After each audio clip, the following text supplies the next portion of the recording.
नमस्कार मित्रांनो, स्वागत आहे तुमचं शीतलच्या एका नवीन व्हिडिओमध्ये। तर मित्रांनो, आज मी तुमच्यासाठी घेऊन आली तिळगुळाचे लड्डू कसे बनवायचे। तर मित्रांनो, तिळगुळाचे लड्डू बनवताना आहे ना मिश्रण गरम होते, तर गरम गरम लड्डू बनवले जातात, आपले हात जळतात। तसं न होता एकदम सोप्या पद्धतीने हे लड्डू मी इथं बनवून दाखवणार आहे। तर प्लीज व्हिडिओ शेवटपर्यंत बघा। तर मित्रांनो, सर्वांना मकर संक्रांतीच्या खूप खूप शुभेच्छा। तिळगुळ घ्या, गोड गोड बोला। तर मित्रांनो, चला तर आपण रेसिपी स्टार्ट करून। तुम्ही जर नवीन आपल्या चॅनलवरती असाल ना, प्लीज चॅनलला सबस्क्राईब जरूर करा आणि व्हिडिओ आवडल्यास व्हिडिओला लाईक जरूर करा। तर चला मित्रांनो, रेसिपी स्टार्ट करूया। तर मित्रांनो, इथं ना मी अर्धा किलो तीळ घेतले। हे गावरान तीळ आहेत। तीळ चांगले स्वच्छ धुवून घेतले, वाढून घेतले। याच्यातले काही खडे गोटे जे असतील ना ते काढून घ्यायचे आहे ना, कारण एक बी खडा असा असला ना तर लड्डू असे खाण्यात वाटत बरं। तर आता इथं घेतले मी 1 पाव शेंगदाणे घेतले। तर शेंगदाणे तीळ हे आपण मस्त भाजून घेऊ आहे ना। तर इथं मी पॅन ठेवलं, पॅनमध्ये हे तीळ सगळे भाजून घ्यायचे आहेत। तर मित्रांनो, तीळ ना एकदम स्लो फ्लेमवर बारीक आणि हलके असल्यामुळे ना ते लवकरात लवकर भाजले जातात। आणि जास्त स्पीड जर असली ना तर हे तीळ ना जास्त जळतात। त्यासाठी ना स्लो फ्लेमवर आपण हे तीळ व्यवस्थित भाजून घेऊ, तडतड होईपर्यंत। तर मित्रांनो, तिळाचे लड्डू बनवताना ना योग्य प्रमाणात हा गूळ व्यवस्थित शिजला पाहिजे। जास्त जर झाला तर तुमचे हे तिळाचे लड्डू ना एकदम कडक होऊन जातील, ते लड्डू बनतील नाही। तर चला आता काय काय टिप्स मी इथं सांगते ते प्लीज शेवटपर्यंत व्हिडिओ बघा। तर मित्रांनो, व्यवस्थित मस्त असे खरपूस असे हे तीळ मस्त भाजून घ्यायचे आहेत। तर बघू शकता, असा मस्त वास सुटला तिळाचा। तीळ हे मस्त फुगले बघू शकता ना। आता हे तीळ ना मस्त असे तडतड तडतड याचा आवाज बी येऊ राहिला। तर याचा अर्थ की तीळ हे आपले मस्त भाजून झालेत मित्रांनो। तर आता काय करायचं, थोडंसं 1 मिनिट आणखीन भाजून घ्यायचं, ताकी जे बी असले नसले तीळ ना व्यवस्थित भाजल्या जातात। तर मित्रांनो, बघू शकता तिळाचा जो कलर होता ना तो थोडासा हलकासा चेंज झाला। तर आता हे तीळ आपण काढून घेऊ एका प्लेटमध्ये।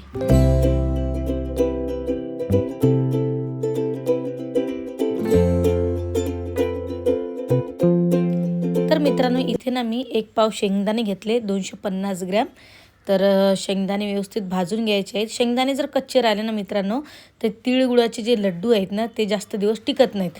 तर त्यासाठी ना शेंगदाणे हे व्यवस्थित भाजून घ्यावं लागतात बरं।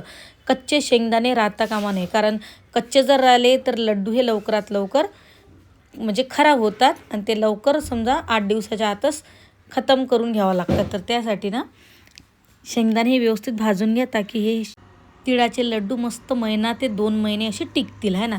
तर बघू शकता मित्रांनो, व्यवस्थित हे शेंगदाणे भाजून घ्यायचे आहेत है ना। प्रत्येक शेंगदाण्याला असा डाग लागला पाहिजे असे शेंगदाणे भाजून घ्यायचे।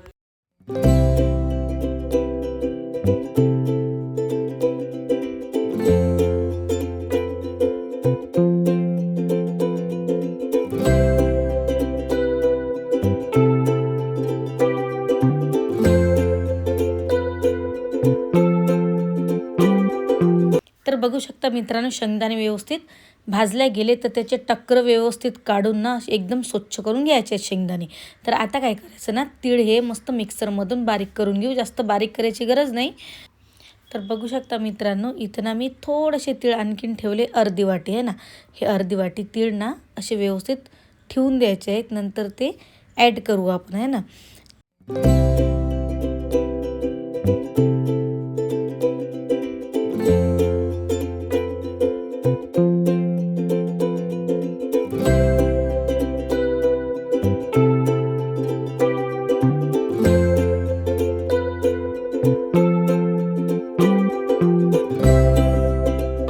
तर मित्रांनो, शेंगदाणे पण आता मस्त मिक्सरमधून बारीक करून घेऊ। जास्त बारीक करायची गरज नाही, फक्त असे आबडधोबड असे शेंगदाणे आपण करून घेऊ। एका शेंगदाण्याचे 3 ते 4 तुकडे होतील असे शेंगदाणे व्यवस्थित असे भरडसारखे काढून घेऊ। बघू शकता तुम्ही, असे मस्त जाडसर शेंगदाणे हे काढून घेतले मिक्सरमधून। तर आता काय करायचं मित्रांनो, हे मिक्स करून घ्यायचं आहे ना, तीळ आणि शेंगदाणे मिक्स करून घेऊ।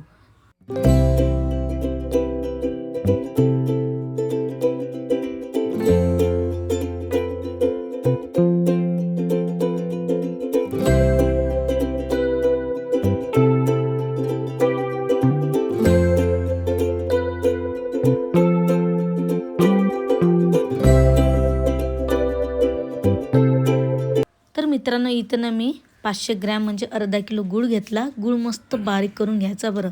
जेवढा तुम्ही बारीक करसाल ना तर गूळ लवकरात लवकर वितळून जाते. आणि जे मोठे मोठे तुकडे जर ठेवले ना तर ते म्हणजे टाईम लागते. आणि जे बारीक तुकडे असले म्हणजे गूळ हा लवकर वितळून जाते. तर इथं ना मी 1 चम्मच साजूक तूप घेतलं. तूप चांगलं गरम झालं म्हणजे गूळ हा त्याच्यामध्ये टाकूया. तर मित्रांनो तिळाचे लड्डू बनवताना आहे ना गूळ हा जास्त उकडू द्यायचा नाही. फक्त बबल्स आले म्हणजे गूळ हा खाली उतरून घ्यायचा आणि तिळाचं मिश्रण जे आहे ते टाकून द्यायचं त्याच्यामध्ये.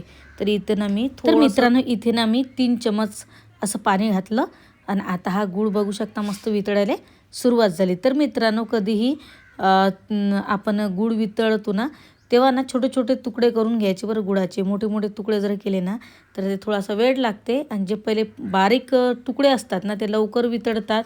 आणि हे मोठे मोठे जे तुकडे असतात ना गुळाचे ते उशीर लागते त्यासाठी.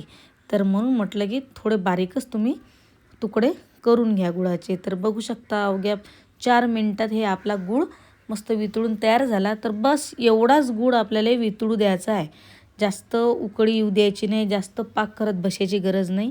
फक्त असे बबल्स आले म्हणजे समजून घ्यायचं की आपला हा गूळ मस्त शिजला.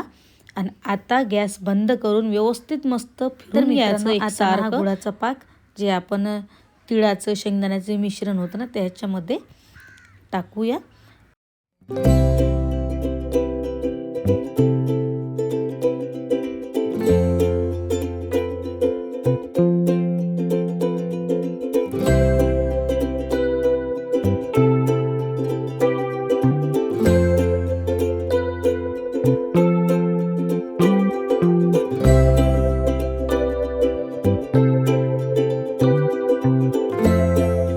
मित्रांनो आता हे पूर्ण मिश्रण असं मिक्स झाल्यानंतर आहे ना पटापट लाडू बांधून घ्यायचे. तर आता हे थोडंसं असं हलकं म्हणजे थंड करून घेऊ. हे मिश्रण थंड झाल्यानंतर पटापट लाडू बांधून घ्यायचे आहे ना.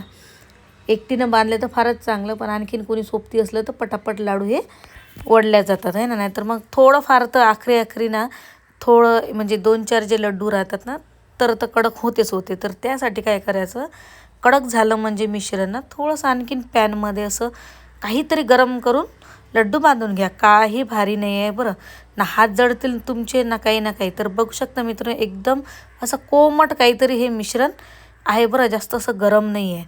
तर असे मस्त छोटे छोटे लड्डू तुम्ही बांधू शकता. जास्त मोठा करायची गरज नाही कारण तिळगुळाचा लड्डू हा चिन्नुकलाच असते बरं छोटूसा. तर असा मस्त गोल गरगरीत हा लड्डू आपला तयार झाला. तर लड्डू करताना त्याला गोल शेप आला पाहिजे म्हणून काय करायचं, असं मस्त व्यवस्थित लड्डू असा बांधून घ्यायचा. बांधल्यानंतर ना असा गोल राऊंड मस्त असा हातामध्ये फिरून घ्यायचं बरं. हे असं फिरून घ्यायचं.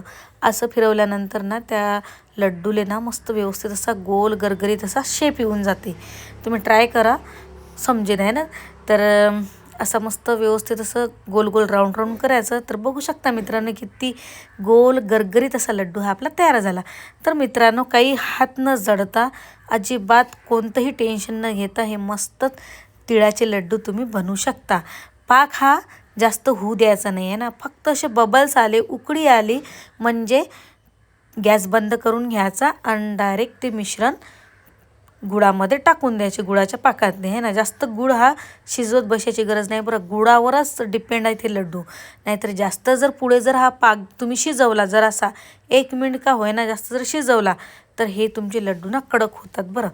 तर म्हणून म्हटलं अशा छोट्या छोट्या टिप्स मी इथं सांगितलेल्या आहेत. फक्त व्हिडिओ शेवटपर्यंत पहा तुम्ही आणि तुम्हीही करू शकता हात न जाडता तुमच्या आहे ना.